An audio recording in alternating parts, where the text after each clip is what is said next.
पवित्र आत्मा जी, मैं प्रार्थना करता हूँ मेरे पिता परमेश्वर, जो लोग इस समय तेरे वचन के भूखे और प्यासे हैं, इनके घर में आशीष दे। आज ये 30 गुना नहीं, 60 गुना नहीं, पवित्र आत्मा 100 गुना फलवंत हो जाए यीशु मसीह के नाम में, और आशीष इनका इंतजार करें। बोलो आमीन।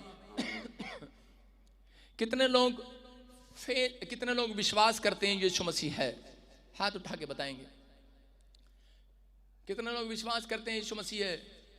आप कोई बड़ा काम नहीं करते। हालेलुया। शैतान भी विश्वास करता है यीशु मसीह है, लेकिन वो अपने फेथ को बाहर नहीं निकालता। मैं उन लोगों के लिए बोल रहा हूं कि आप विश्वास करना, पवित्र आत्मा आज रात आपके जीवन में एक बड़ा काम करने के लिए जा रहा है। आमीन। पवित्र आत्मा जिन्होंने मेरी बातों को मानते हैं, जो लोग जैसा मैं कहता हूं वो करते हैं, आप आदर करते हैं परमेश्वर के दास का, और उसका प्रतिफल आपको मिलेगा यीशु मसीह के नाम में। यहाँ पर आज का हमारा टॉपिक है, स्क्रीन पर देखेंगे, फेथ को बाहर निकालो। अपने पड़ोसी को बोलो, ओए चूहे को बाहर निकाल। बोलो हालेलुया। किसको बाहर निकालना है? फेथ को बाहर निकालना है। लेकिन कुछ लोगों ने अंदर चूहा भी घुसा रखा है अपने, डरे रहते हैं, छोटी सी रिपोर्ट देखते हैं डरे रहते हैं, थोड़ा सा बिजनेस में घाटा हो जाता है भाई साहब डरे रहते हैं। लेकिन उन लोगों के लिए बोल रहा हूं, अगर किसी का बिजनेस नहीं चल रहा, 7 दिन प्रभु बोझ लो, 8वां दिन आपका आशीष का होगा यीशु मसीह के नाम में। गुड न्यूज मिलेगी। बोलो हालेलुया। फेथ को बाहर निकालना। अपने पड़ोसी को बोलो, फेथ को बाहर का निकाल। फेथ को चौड़ा करना है। कितने लोग आज फेथ को चौड़ा करेंगे? अपने फेथ को चौड़ा करना है। सारे बोलो हालेलुया। फ्रेंड को नहीं कह रहा हूं, फेथ को चौड़ा करना है। फेथ का मतलब विश्वास को चौड़ा करना है। अगर आज आप अपने विश्वास को चौड़ा करें, एंजल आज आपके लिए कुछ करके जाएंगे आज रात यीशु मसीह के नाम में। हो सकता है आपकी लाइफ में टेंशन पर टेंशन बढ़ रही हो सकता है आप किसी बात को लेकर डिप्रेशन में चले गए हो सकता है कि आप जो मांग रहे हो अब तक ना मिला हो और आप तंग आ गए हो। रोज अपने घर में जब जाते हैं आप एक नया क्लेश देखते हैं। हो सकता है कोई ऐसा जन यहाँ पर बैठा हो और बार बार अपने उस क्लेश से तंग आ गया हो घर के, लेकिन पवित्र आत्मा ने मुझे कहा इन्हें जाकर कह दे कि जो अपने फेथ को चौड़ा करेगा आज करा, उन्हें बता दे आज कि परमेश्वर उनके कामों में चौड़ा करने वाला है, उनकी गवाहियां बनाने वाला है। आपके घर में आज से तुम घर जाओगे, तुम बड़ी शांति को देखोगे यीशु मसीह के नाम में। इसी समय हम स्क्रीन पर देखेंगे, फेथ को बाहर निकालो। हालेलुया। किसको बाहर निकालो? फेथ को, अपने विश्वास को। जब तक आप बाहर नहीं निकालते, मैंने कहा कि अपने आप बोना अभी नहीं, जब आप प्रचार खत्म होने के बाद आप इस दान पेटी में डाल सकते हैं। अभी नहीं उठना, आपने अपनी सीट पर बैठ जाएं। हाँ, बाइबल बताती कि यूसुफ अपनी लाइफ के अंदर बहुत टेंशन में था। यूसुफ के भाइयों ने उसके साथ धोखा कर दिया। यूसुफ ने अपनी लाइफ में बचपन में दुख उठाता रहा, लेकिन वो परमेश्वर का भय मानता रहा। वो हमेशा लगातार परमेश्वर का भय मानता था, लेकिन वो अपने फेथ को कभी कम नहीं करता था। उसके अंदर परमेश्वर ने उसको एक ड्रीम दिखाया, और ड्रीम में क्या दिखाया कि 11 तारे उसको दंडवत कर रहे हैं और उसका जो पूला है वो सीधा खड़ा है, और जो उसके पूले भाइयों के जो पूले हैं वो नीचे गिर गए। और उसने अपने बाप से इस प्रोफेसी के, इस दर्शन के बारे में सुना और पूछा, तो उसी समय उसके बाप ने उसको बताया, कह रहा है कि बेटे इसका मतलब कि तू कोई बहुत बड़ा आदमी बनने वाला है। हालेलुया। और जिस बात को सुनने के बाद कह रहा है कि वो विश्वास से भर गया और उसने फेथ को चौड़ा कर लिया अपने अंदर उस ड्रीम को देखने के बाद। मैं कह रहा हूं आज एक प्रोफेटिक वर्ड्स मेरे आपको एक दिशा दिखाने वाले हैं। हो सकता है कोई सुसाइड करने जा रहा हो, लेकिन मैं उस व्यक्ति से कह रहा हूं कि परमेश्वर तुझे बहुत प्यार करता है। आपके अंदर एक टारगेट जब तक नहीं होगा अपनी लाइफ के अंदर, तब तक आप कामयाब नहीं हो सकते। आप एक टारगेट को लेकर चलें। यूसुफ एक टारगेट को लेकर अपनी लाइफ में चला। यूसुफ एक ड्रीम को लेकर चला कि जो परमेश्वर ने उसको दर्शन दिखाया था उसने उस पर विश्वास कर लिया था। आपको बहुत सारे ड्रीम परमेश्वर दिखाता है, अच्छे ड्रीम की बात कर रहा हूं, लेकिन आप कभी विश्वास नहीं करते। आपका पास्टर आपके लिए बहुत भविष्यवाणियां करता है। मैं बहुत सारे लोगों के लिए वीरवार संडे बोलता हूं, लेकिन बहुत बार हम विश्वास नहीं कर पाते। लेकिन यूसुफ टेम्पटेशन में था, डिप्रेशन में था, टेंशन में था। उसके भाइयों ने उसके साथ धोखा कर दिया। उसके भाइयों ने चाल चला और उसको बोला हम भेड़ बकरियां चगाने के लिए जाएंगे, और उसी समय जब भेड़ बकरियां चगा रहे थे वहां से गायब हो गए। और उसके बाद वो उनको ढूंढता फिरा और थोड़े देर के बाद वो मिल जाते हैं और उसी समय वो प्लान बनाते हैं, कहते हैं कि ये हमारे से ज़्यादा अमीर होने वाला है, ये बड़ा आदमी बनने वाला है, इसको यहोवा ने दर्शन दिया है, कह रहे कि अब हम इस अपने भाई को कह रहे कुएं में डालकर मार देंगे, खत्म कर देंगे, हमारे से ज़्यादा अमीर नहीं होगा। जैसे जठानी और दरानी, कभी ऊपर से जठानी दरानी है लेकिन अंदर से जलती फुकती बुनती हैं, उनको पता है, कह रहे कि मेरी जठानी मेरे से अमीर नहीं होनी चाहिए, मेरी दरानी मेरे से अमीर नहीं होनी चाहिए। लेकिन यहाँ पर यूसुफ को उन लोगों ने कुएं में डाल दिया, उस खड्डे में डाल दिया जिसमें पानी नहीं था, और उसी समय वो बहुत गहराई के नीचे था। लेकिन उस समय 2 घंटे तक यूसुफ आहें भरता रहा, जोर जोर से चिल्लाता रहा, तड़पता रहा, लेकिन एक भी जन उसकी आवाज सुनने वाला नहीं था। वो रो रहा था, चिल्ला रहा था कि मुझे मेरे भाइयों ने मार दिया है, मुझे कुएं में डाल दिया है, मैं बहुत परेशान हो गया हूँ, दुखी हो गया हूँ, मुझे कोई निकालो, मौत गले पर लटक रही है, मौत दरवाजे पर दस्तक दे रही है, लेकिन मुझे बाहर निकालो किसी तरीके से। लेकिन उसकी आवाज को कोई भी सुनने वाला नहीं था। लेकिन यूसुफ उस समय भी कह रहा खड्डे में बैठकर भी, वो डिप्रेशन में भी, टेंशन में भी, अपनी समस्याओं के दिनों में भी, उस गुफा में भी, उस कुएं में भी, लेकिन अपने ड्रीम को याद कर रहा था, अपने परमेश्वर पर भरोसा किए हुए था, फेथ को चौड़ा किए हुए था। कह रहा कि चाहे कुछ भी आ जाए, लेकिन मैं ये बात जरूर जानता हूं कि परमेश्वर ने मुझे कहा है, कह रहा है कि मेरे लिए भविष्यवाणी हुआ है, तो एक दिन दुनिया में सबसे बड़ा आदमी होगा। हालेलुया। उसने अपने फेथ को कभी घटने नहीं दिया। आज परमेश्वर ऐसे लोगों को देखता है, कह रहा मशीन में आते हैं नाटक करते हैं, चर्च में आते हैं नाटक करते हैं, बाइबल पढ़ते हैं नाटक करते हैं, प्रार्थना करते हैं नाटक करते हैं। कुछ लोग सिर्फ कह रहा है कि अपनी ब्लेसिंग के लिए आए हैं, सिर्फ काम बने, अपना काम बने, जनता जाए भाड़ में। मैं कह रहा हूं कि बहुत सारे लोग ऐसा जीवन जीते हैं, लेकिन यहाँ पर थोड़ी सी चिंताएं हो जाती हैं तो उसी समय उनका विश्वास डगमगा जाता है। लेकिन यूसुफ जैसे लोगों को परमेश्वर ढूंढ रहा है, वो डिप्रेशन में था, मौत उसके दरवाजे पर दस्तक दे रही थी, लेकिन वहां पर वो क्या कर रहा था, अपने फेथ को चौड़ा कर रहा था। उसके विचार कह रहे थे कि जब तू मर जाएगा, लेकिन वो अपने मुंह से अंगीकार सही कर रहा था, वो अपने मुंह से कह रहा था, कह रहा कि मैं मरने के लिए नहीं बुलाया गया हूं। हालेलुया। मैं आज आपसे बात कर रहा हूं, कह रहा कि अगर आज आप किसी समस्या में हो, आप कह रहे हो कि मेरे पास बच्चा नहीं है, मैं इसी से, मैं हिमाचल से आया हूं, यूपी से आया हूं, बिहार से, पंजाब से आया हूं, लेकिन मैं बड़ा दुखी हूं, समस्या में हूं, लेकिन होंगे, लेकिन मैं फिर आज आपके लिए भविष्यवाणी कर रहा हूं, आपको एक टारगेट दे रहा हूं, आपको एक ड्रीम दिखा रहा हूं। आप में से ही लोगों को पवित्र आत्मा ने मुझे कहा, जितने यहां पर आज फेथ चौड़ा करके जाएंगे अपना, उनसे जाकर कह दे कि तुम्हारे घर में एक सबसे बड़ी गवाही तुम्हारी बनने वाली है यीशु मसीह के नाम में। कह रहा अपने फेथ को बाहर निकालना है। यूसुफ ने अपने फेथ को बाहर निकाला और उसी समय उस 5 मिनट के अंदर, 2 घंटे के बाद उसके भाइयों का प्लान चेंज हो गया। एक भाई बोला, कह रहा कि मार के हमें क्या मिलेगा, अरे कहते इसको हम किसी के हाथ बेच देते हैं, हमें पैसे मिलेंगे, हम रसगुल्ले खाएंगे, रास्ते में चॉकलेट खाएंगे, अरे कुछ कहा होगा उन्होंने। और उसी समय उन्होंने मिस्त्रियों के हाथ उनको बेच दिया, और जब बेच दिया उसी समय, लेकिन उसका सफर कहां गया देख सकते हैं कि वो वहां से कह रहा कुएं में से निकलने के बाद पोतीपर के खेत में गया, वहां पर कह रहा कि जानवरों का खाना उसे मिलता था, और वो परमेश्वर को कह सकता था, परमेश्वर अरे क्या इतनी बड़ी प्रोफेसी हुआ, ये दिन देखने के लिए बुलाया तूने मुझे। उसके बाद थोड़े दिन के बाद फिरौन के महल में चला गया, वो रानी ने उसको जेल में डलवा दिया बलात्कार का झूठा नाम लगाकर। उस समय भी वो कह सकता था कि परमेश्वर अरे ये क्या कर दिया तूने मेरे साथ। उसको जिस रात जेल में डाला गया, उसके विचार उसको कह रहे थे, उसके लोग उसको कह रहे थे कि देख, कह रहा जिस परमेश्वर को तू मानता है उसने तेरे को जेल में डलवा दिया।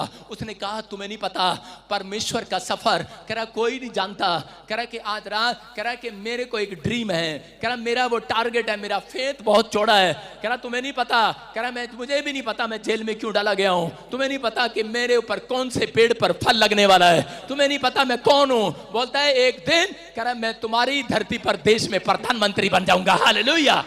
और इसी समय कह रहा इजराइल का बंदा मिस्र में आया, और मिस्र में आने के बाद कह रहा कि उसको प्रॉब्लम में डाला गया। वो सोच भी नहीं सकता था कि परमेश्वर किस तरीके से काम कर रहा है। हो सकता था उसको कुएं में मार देता, लेकिन उसके बाद पोतीखर के खेत में मार देता, लेकिन जेल में सड़कर मर जाता, लेकिन उसने अपने फेथ को डाउन नहीं होने दिया, उसने अपने फेथ को लूज नहीं होने दिया। मैं उन लोगों से बात कर रहा हूं जो मुझे ऑनलाइन देख रहे हैं, चर्च में बैठे हैं, अगर आप अपने फेथ को लूज कर रहे हैं तो आपको एक भी गवाही नहीं मिलेगी, लेकिन अपने फेथ फेद को यूसुफ ने चौड़ा करके रखा। और उसी समय राजा को एक रात फिरौन को सपना आया और फिरौन ने जाकर सबसे पूछा, लेकिन किसी को सपने का भेद नहीं पता था। उन्होंने बताया करे जेल में एक आदमी है जिसका नाम यूसुफ है, उसके अंदर बेस्ट आत्मा रहती है और करे कि वो प्रॉफिट जैसा है, करे कि उससे करे कि जब वो दर्शन के भेद बता सकता है। उसको बुलाया, उसने कहा इस सपन का क्या मतलब है? उसने कहा करे कि इस सपन का मतलब है कि राजा तेरे देश में 7 साल काल आने वाला है। और बोलता है इलाज क्या है? करे कोई बेस्ट आत्मा बुद्धिमान व्यक्ति तू मैनेजर बना ले। उसने कहा करे कि आज के बाद करे बेस्ट आत्मा मैंने तेरे अंदर देखी है, करा तू मेरे देश में मैनेजर होगा। और जब उसने ठाना, उसके थोड़े दिन के बाद बोलता है कि अब करा कि जब उसने उसको बताया, देखा क्या उसने पूरी दुनिया के अंदर से अनाज इकट्ठा कर लिया, सेविंग कर लिया। उसने कहा 7 साल पहले ही हम करा सेविंग करेंगे। उसने सेविंग कर लिया और उसने अकाल के दिनों में उसको बचाया। और उसी समय उसने सबके सामने बुलाकर यूसुफ को देश का प्रधानमंत्री बना दिया। हालेलुया। मैं कह रहा हूं कि आज परमेश्वर कुछ भी कर सकता है। अपने फेथ को कम ना करो, आज अपने फेथ को बाहर निकालो। मैं कह रहा हूं बेशक आप किसी भी आप अनपढ़ होंगे, गवार होंगे। मैं क्यों बताता हूं बार बार, मेरे को कोई शौक नहीं है कि मैं अपनी बेइज्जती करता हूं रोज यहां पर खड़ा होकर कि मैं पढ़ा लिखा नहीं हूं, मुझे इंग्लिश नहीं आती। मैं परमेश्वर की महिमा करता हूं यहां पर खड़ा होकर कि मैं जीरो था, हीरो बना दिया परमेश्वर ने। आप समझ रहे कि नहीं? मैंने एक भी दिन अपने फेथ को गिरने नहीं दिया, डाउन नहीं होने दिया। मैं कह रहा हूं बड़ी मुसीबतें आई, लेकिन मैं अपने फेथ को चौड़ा कर रखा। मैंने कहा तुम नहीं जानते, मेरा बाप मुझे बोलता था, मेरी माँ मुझे बोलती, मेरे रिश्तेदार मुझे बोलते, मेरे दोस्त मुझे बोलते, यहाँ तक कि चर्च के लोग भी बोलते थे, अरे करे के तेरे चर्च में आते हैं कभी कुछ हो जाता है, कभी कुछ हो जाता है। मैंने कहा अबे तुम्हें नहीं पता। मैंने कहा मैं वर्ल्ड का नंबर 1 पादरी बनने वाला हूं। हालेलुया। मैंने कहा मैं जो कहूंगा वो हो जाया करेगा। तुम आओगे। आज वही लोग जो मेरी बुराई करते थे वो पीछे बैठकर मुझे हेलो करके चले जाते हैं। हालेलुया। उनको पता है इस चर्च से उनको आशीष मिली है। मैं उन लोगों को कह रहा हूं अपने फेथ को बाहर निकालना है। आप कितने भी दुख में हो, कितनी भी बीमारी में हो, फर्क नहीं पड़ता। परमेश्वर को हम पढ़ेंगे जल्दी से नीति वचन की किताब उसके 1:33 में देखो क्या लिखा। हाँ पढ़ेंगे जल्दी से। परंतु जो मेरी सुनेगा वो निडर बसा रहेगा। क्या राज? जो मेरी सुनेगा वो निडर बसा रहेगा। सारे बोलो किसकी सुनोगे आप? अपने पड़ोसी को पूछो किसकी सुनेगा? कह रहा किसकी सुनना चाहता है? कह रहा है कि जो मेरी सुनेगा वो निडर बसा रहेगा, वो रात को सुख की चैन लेगा, रात को कोई बैड ड्रीम उसको डराएगा नहीं। कह रहा है कि जो कर्जे का डर आपको डराएगा नहीं। पवित्र आत्मा कहता है जो मेरी सुनेगा, कह रहा है कर्जे का डर डराएगा नहीं, कोई सांप बिच्छू उसको डराने नहीं आएंगे, क्योंकि वो परमेश्वर की ओर से दी हुई यहोवा की नींद लेगा और सुख और चैन से रहेगा यीशु मसीह के नाम में। यहाँ पर लिखा परंतु जो मेरी सुनेगा। आप किसकी सुनना चाहते हो? छोटे की, भैंस की, माँ की, बाप की, प्यों की, किसकी सुनना चाहते हो आप? किसकी सुनोगे? अपने पड़ोसी से पूछो किसकी सुनेगा। पूछो अपने पड़ोसी से, हाथ मिला के पूछो किसकी सुनेगा तू? किसकी सुनेगा? पास्टर शौक तो कुमोद की सुनेगा। मैं क्या कर रहा हूं? आप किसकी सुनोगे? पत्नी की, माँ बाप की, भाई की, बहन की। लेकिन पवित्र आत्मा कह रहा है सबसे पहले जो मेरी सुनेगा, कह रहा है वो बेखटके रहेगा अपने घर में, बेखटके बने बिजनेस में जाया करेगा, बेखटके कह रहा है कि वो कहीं भी जाएगा बेखटके रहेगा, डरेगा नहीं। कह रहा है डराने वाले चूहे आज खत्म हो जाएंगे आपके अंदर से यीशु मसीह के नाम में। वो विचार खत्म हो जाएंगे आपके विचारों में बेखटके। कह रहा है कि वो ऐसे विचार आएंगे जो आपको कभी डरा नहीं पाएंगे। कह रहा है लेकिन जो मेरी सुनेगा। हालेलुया। मरकुस 5:36 में लिखा, कह रहा है कि यायर के बारे में कि यायर की लड़की, कह रहा डॉक्टर ने बताया कि तेरी लड़की मरने पर है, और उसी समय यायर को किसी ने बता दिया है, कह दिया है तेरी लड़की मरने पर है। लेकिन उस समय ये व्यक्ति क्या कर रहा है? ये बड़ा नाम है, बड़ा पैसा, बड़ी शोहरत है, और उसी समय दौड़ा चला जाता है यीशु मसीह के चरणों में, क्योंकि इसको किसी ने बता दिया है कि जो यीशु की सुनता है यीशु उनको बेखटके नींद देता है, बेखटके से रहने देता है, उनके घर में सुख और चैन आता है। कह रहा है कि उस समय चला गया है यायर, और उसी समय जाकर रिक्वेस्ट कर रहा है, बोल रहा है यीशु मसीह क्या तू मेरे साथ मेरे घर चलेगा? मेरी लड़की मरने पर है। और उसी समय यीशु मसीह बिना पूछे उसकी उसकी जात नाम कुछ नहीं पूछता, एड्रेस, और उसके साथ चल पड़ता है विश्वास के साथ, फेथ के साथ। और उसी समय जब वो जा रहा था और रास्ते में कुछ लोग मिलते हैं उसे और वो बोलते हैं, करे तेरी लड़की तो मर गई है, अब गुरु को दुख देने से क्या फायदा। लेकिन उसी समय यीशु मसीह ने उसकी ओर देखा और उसको कहा, मरकुस 5:36 में बोलता है, मत डर, केवल विश्वास रख, विश्वास, मत डर, मत डर, मत डर, केवल विश्वास रख। कह रहा कि उसी समय उसके दिमाग में ये बात बैठ जाती है। उसके रिश्तेदार जब आते हैं उसके पास आकर कहने लगते हैं, अरे तेरी लड़की तो मर गई, अब डॉक्टर को, अब गुरु को दुख देने से क्या फायदा। लेकिन विचार डाल रहे थे, वो परमेश्वर की सुनना चाहता था। उसने कहा, अरे अब मैं तुम्हारी नहीं सुनूंगा, आज तो मैं यीशु की सुनूंगा। उसने कहा, अरे मर भी गई तो क्या हो गया, यीशु जिंदा कर देगा आज। उसने अपने फेथ को बाहर निकाला। आप समझ रहे कि नहीं? उसने अपने फेथ को बाहर निकाला। आप पढ़ते हैं इसको, 2 बार आपने प्रचार सुना होगा।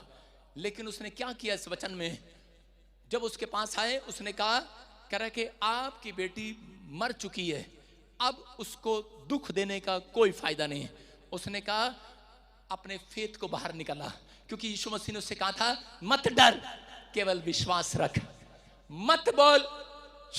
हॉस्पिटल में जाते हो, कभी आपने देखा वहां पर स्क्रीन पर एक फोटो लगी होती है एक लड़की की,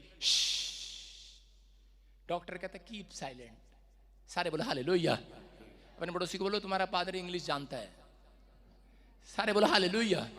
कह रहा है कि आपको समझना है, कह रहा है पवित्र आत्मा आपसे बात कर रहा है। और यहां पर यायर ने क्या कहा, यायर ने उसी समय बोलता है, कह रहा है कि उसके अंदर बैठ गया है, जानता है फेथ को बाहर निकालना है। यीशु मसीह जब तक चमत्कार नहीं कर सकता, जब तक लीवर आपका, कोई कैंसर, कोई शुगर, तब तक चंगा नहीं हो सकता जब तक आप अपने मुंह से, क्योंकि आप बीमार कहां से हुए हैं, क्योंकि आपके विचार जब आपके अंदर आए हैं और आपने अपने मुंह से कह दिया है कि यहाँ यार ऐसा लग रहा मैं बीमार हो रहा, कोई रिपोर्ट में गड़बड़ी ना हो, चलो चेक करा लो।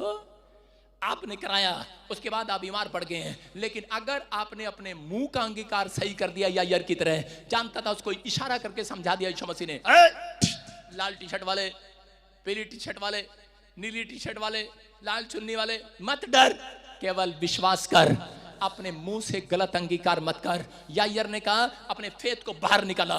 उसने कहा, मर भी गई तो क्या हो गया, यीशु जिंदा कर देगा आज। कितने लोग अपने फेथ को बाहर निकालेंगे आज? निकालने के लिए तैयार है कि नहीं? अरे हाँ कि ना? किसकी सुनोगे आज? पत्नी की, डॉक्टर की, किसकी सुनोगे? तागे की, तबीज की, बाबे की, किसकी सुनोगे आज? मुझे नहीं पता, लेकिन जितने आज यीशु की सुनेंगे, यीशु ने क्या दिया है, कह रहा है कि मत डर, केवल विश्वास रख, कल तेरी रिपोर्ट नॉर्मल होने वाली है। जहां तू खड़ा है वहां से तू आशीष का रास्ता खुलवाने वाला यीशु मसीह के नाम में। आप वो लोग हैं जो आप दूसरों के लिए रास्ता खुलवाएंगे। याद रखना, मसीह लोगों के लिए रास्ता नहीं खुलता केवल अकेले के लिए। मसीह के पीछे जितने चलते हैं, आपके रिश्तेदार भी अगर आपकी बाजू पकड़ लेंगे, आज रात करंट उनको भी लगने वाला आशीष होगा। समझ रहे हैं कि नहीं? विश्वास करना, आज रात आपकी जिंदगी में वो करंट आने वाला यीशु मसीह के नाम में। हम पढ़ते हैं मत्ती 7 के 7 में, देखो क्या लिखा। हाँ, मांगो तो तुम्हें दिया जाएगा, ढूंढो तो तुम पाओगे, खटखटाओ तो तुम्हारे लिए खोला जाएगा। सारे बोला हालेलुया। कह रहा मांगोगे तुम्हें दिया जाएगा। मैं जो अभी स्टेज पर बता रहा था उसका मतलब क्या था, एक पास्टर फॉरेन के अंदर प्रार्थना कर रहा था, उसको एक दर्शन आता है, परमेश्वर ने उसको ड्रीम में बताया, क्योंकि वो अपने चर्च में प्रार्थना करता था, लोग वापिस चले जाते थे। बोलता है मेरे चर्च में कभी गैदरिंग नहीं होती, मेरे लोग टिकते नहीं है, वापिस चले जाते हैं। और उसने प्रार्थना किया, एक दिन परमेश्वर से सवाल किया, बोलता है मैं उपवास में हूं, मुझे बता, आज मुझे बता, नहीं तो मैं सेवका ही छोड़ दूंगा। और परमेश्वर ने उसको बताया। परमेश्वर ने उसको कहा, बेटे तेरा कसूर नहीं है। कहता है जब तेरे चर्च के लोग प्रार्थना करते हैं, कह रहा सुनो ध्यान से, लिखा मांगोगे, सारे बोलो मांगोगे मिलेगा। इसका मतलब लिखा है बाइबल के अंदर, कह रहा मांगोगे मिलेगा। उसने बताया, कह रहा स्वर्ग के अंदर, कह रहा परमेश्वर ने उसको एक दर्शन दिखाया। कहता है, कह रहा ये क्या कर रहे हैं इतने सारे लोग? कह रहा ये बहुत बड़ी पैकिंग कर रहे हैं, स्वर्गदूत वहां पर पैकिंग कर रहे हैं, बड़ी तगड़ी तगड़ी पैकिंग कर रहे हैं। कह रहा ये क्या कर रहे हैं, इतने लाखों स्वर्गदूत क्या कर रहे हैं? कह रहे हैं कि ये धरती पर जो लोग मांगते हैं उनके लिए पैकिंग कर रहे होते हैं। फटाफट पैकिंग करो, इसने घर मांगा, इसने पासपोर्ट मांगा, इसने ये मांगा, इसने वीजा मांगा, इसने शांति मांगी, इसने लीवर मांगा, इसका लीवर खराब हो गया, इसने किडनियां खराब हो गई हैं, इसका ठीक करो, जल्दी करो, जल्दी करो। आप इसी समय पैकिंग हो रही है, वो डिलीवर करने के लिए पैकिंग कर रहे होते हैं। और लेकिन उसने कहा, कह रहा परमेश्वर क्या मेरे चर्च का नाम नहीं था उसके अंदर? उसने कहा था, लेकिन तेरे चर्च में मैंने एक के अंदर भी फेथ को नहीं देखा। उसने कहा, कह रहा कि स्वर्गदूत आते हैं, कह रहा कि मैं स्वर्गदूत देखो अभी मेरे से आकर पूछेंगे, पैकिंग करके लाए, बोलने लगे परमेश्वर किसको दे पैकिंग, किसके घर डिलीवर करें। परमेश्वर ने कहा सिर्फ तुम्हें ये बोला है जो मांग रहे हैं पैक कर दो, तुम्हारा काम ये है, लेकिन एड्रेस नहीं दूंगा। तुम धरती पर जाना, जो अपने रास्ते पर, यीशु के रास्ते पर खड़ा हो, जो परमेश्वर के भय मानने पर खड़ा हो, जो उसकी आज्ञाओं पर चल रहा हो, चाहे वो डिप्रेशन में हो, चाहे वो कर्जे में हो, चाहे वो बीमारी में हो, लेकिन वो अपने रास्ते से भटका ना हो, उसका फेथ आज भी बाहर हो कि यीशु मेरे लिए करेगा। कह रहा उसके घर आज डिलीवर कर देना, आज उसके घर पार्सल डाल देना, आज ये कोरियर उसके घर जाएगा। आज अपने पड़ोसी को बोलो कोरियर तेरे घर नहीं मेरे घर आएगा। आज विश्वास कर रहे हो कि नहीं? औरतें तो आज कह रही होंगे सोने का कोक आ जाए, सोने की चूड़ी आ जाए, सोने का वो आ जाए। आएगा। आपके अंदर फेथ है कि नहीं? आपके अंदर अगर फेथ है डाबरमैन, आपके अंदर फेथ है तो मैं कह रहा हूं कि आज स्वर्गदूत आपके घर एक बड़ी टेस्टमनी का पार्सल छोड़ कर जाएंगे। आज से आपका नाम क्या है? बोलो फेथ। अपने पड़ोसी को बोलो तू फेथ है। लेकिन मसीह लोग गूगल पे बैठ के करते रहते हैं फेक पास्टर, फेक पास्टर। चल इसको बाहर निकाल के फेंक। सारे बोला हालेलुया। आपको कह रहा हूं कि आपका फेथ आपको जीत दिलाता है। प्रॉफिट बजिंदर ने भविष्यवाणी किया था, मेरी भविष्यवाणी नहीं हुआ। मैं कह रहा हूं यहाँ पर लाखों लोग आते हैं, लाखों लोग हर संडे यहाँ पर हजारों लोग गवाही देकर जाते हैं, क्योंकि आपके अंदर फेथ है या नहीं है। याद रखना, मेरे फेथ के कारण परमेश्वर आज तुम्हारे बिजनेस चौड़े करने वाला है यीशु मसीह के नाम में।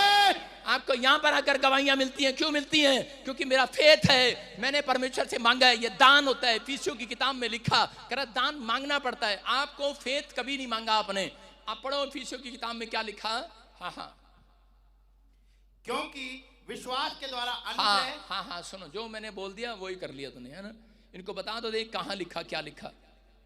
इफिसियों 2:8, 2:8 में लिखा। हाँ, पढ़ेंगे। क्योंकि विश्वास के द्वारा अनुग्रह ही से तुम्हारा उद्धार हुआ है, और ये तुम्हारी ओर से नहीं वरन परमेश्वर की दान से है। सारे बोलो हालेलुया। देखो यहां पर क्या लिखा, फिर से पढ़, फिर से पढ़। क्योंकि विश्वास के द्वारा अनुग्रह ही से तुम्हारा उद्धार हुआ है। चुप कर। लिखा और यह तुम्हारी ओर से नहीं वरन परमेश्वर का दान है। हालेलुया। इसका मतलब परमेश्वर आपको विश्वास का दान आपके अंदर डाल रहा है। ये विश्वास, ये फेथ मैं परमेश्वर से मांगता हूं कि पवित्र आत्मा मेरा फेथ ऐसा फेथ नहीं होना चाहिए, या आलू टिंडे वाला फेथ नहीं होना चाहिए, आलू बुखारे वाला। मेरा फेथ खतरनाक फेथ होना चाहिए यीशु मसीह के नाम में।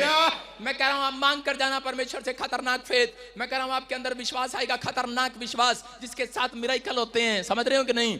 कह रहा परमेश्वर आशीष देता है। मैं बताता हूं आपको, मेरे चर्च के अंदर एक पुलिस वाला था, और वो पुलिस वाला उसकी पत्नी को फिट्स पड़ते थे, और वो लाइव देखती थी। और वो जब लाइव देखती थी तो वो प्रभु को उस समय नहीं जानती थी, वो देख रही थी वो लाइव में, और उसी समय उसको फिट्स पड़ने बंद हो रहे थे थोड़े थोड़े, उसको आराम मिल रहा था। और उसने अपने पति को कहा कि मैं चर्च जाऊंगी प्रॉफिट बजिंदर के। उसने कहा अच्छा तू चर्च जाएगी? उसने कहा देख पटे पे क्या लिखा। उसने कहा क्या लिखा? उसमें लिखा आन मिलो सजना। उसने अपनी पत्नी को बताया, कह रहा हमारे ऑफिस में ये पटे रखे होते हैं, कह रहे कि हाँ दूसरों पे नहीं अब तेरे पे चलाएंगे अगर तू चर्च में जाएगी।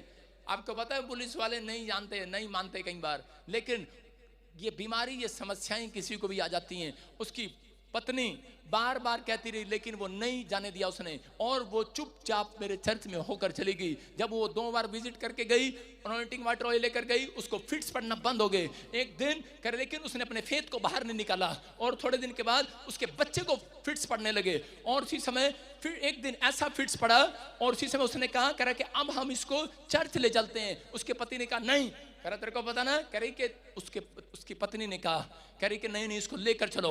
और एक दिन बच्चा स्कूल से आ रहा था, फिट्स पड़े और आंखों से रोशनी चली गई, और इसी समय वो औरत गिड़गिड़ाने लगी और अपने पति को कहने लगी, बोलती है कह रही कि सुन, कह रहे तू मुझे जाने दे ना जाने दे, लेकिन कह रही कि मैं तो अब जाके रहूंगी, अपने फेथ को बाहर निकालूंगी आज। कह रही ले सुन ले, कह रही 2 बार गई थी, कह रही और उसके बाद मैं चंगी हो गई हूँ। हालेलुया और कह रही उठा ले पटे जितने उठाने हैं। और उसके बाद दोनों पति पत्नी यहाँ पर आए और उस दिन के बाद उनको फिट्स नहीं पड़े। हालेलुया।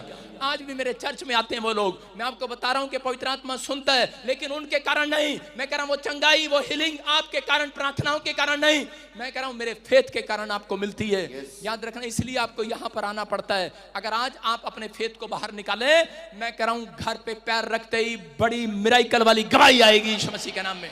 अपने